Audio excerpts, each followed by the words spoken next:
একদিন একজন গরিব লোক রাস্তায় 10টি টাকা পেল। সে ভাবতে লাগলো, এই 10 টাকায় কি কেনা যাবে। সারাদিন এই 10টি টাকার চিন্তায় সে সময় নষ্ট করে ফেললো।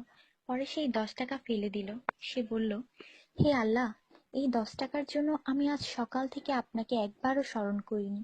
সেই সব লোক আপনাকে কিভাবে স্মরণ করে যাদের লাখ টাকা আছে? আল্লাহ সুদ হারাম করে দিয়েছেন, আমরা ব্যাংক বানিয়েছি। আল্লাহ জীবনকে সীমিত করেছেন, আমরা ঘড়ি বানিয়েছি।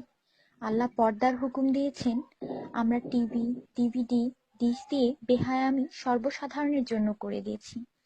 আল্লাহ বলেন, কোরআনে তোমাদের সফলতা, আমরা অক্সফোর্ডের বইকে সফলতা বানিয়ে নিয়েছি। আল্লাহ মিথ্যা বলা নিষেধ করেছেন, আর আমরা এপ্রিল ফুল পালন করা শুরু করে দিয়েছি। আল্লাহ বৃদ্ধ বয়সে মা বাবার সেবা করতে বলেছেন, আমরা বৃদ্ধাশ্রম বানিয়ে ফেলেছি। আজ মুসলমান এই জন্য দুশ্চিন্তায় যে যাকে খুশি করার তাকেই তো রাগিয়ে ফেলেছি। দয়া করে সবাইকে ফরওয়ার্ড করুন, কারণ নেকির দাওয়াত দেওয়ায় নেকিকারীর সমান সওয়াব পাওয়া যায়।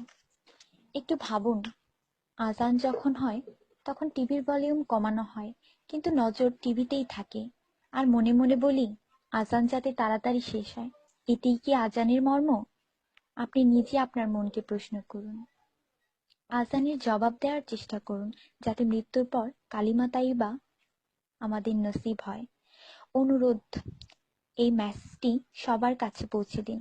বন্ধুরা, আমাদের দাওয়াতে যদি কেউ না আসে, আমরা রাগান্বিত হই।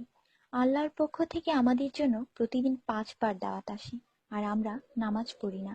তাতে কি আল্লাহ আমাদের উপর রাগান্বিত হন না? এটি শুধু মেসেজ না, বাস্তবতা। দয়া করে নামাজ আদায় করুন এবং অন্যকেও উৎসাহিত করুন। যিনি এই মেসেজ পড়েন তাদের উপর আল্লাহ আরো রহমত দিন, এবং যিনি এই মেসেজ ফরওয়ার্ড করেন তার ভালো ইচ্ছা আল্লাহ পূরণ করুন।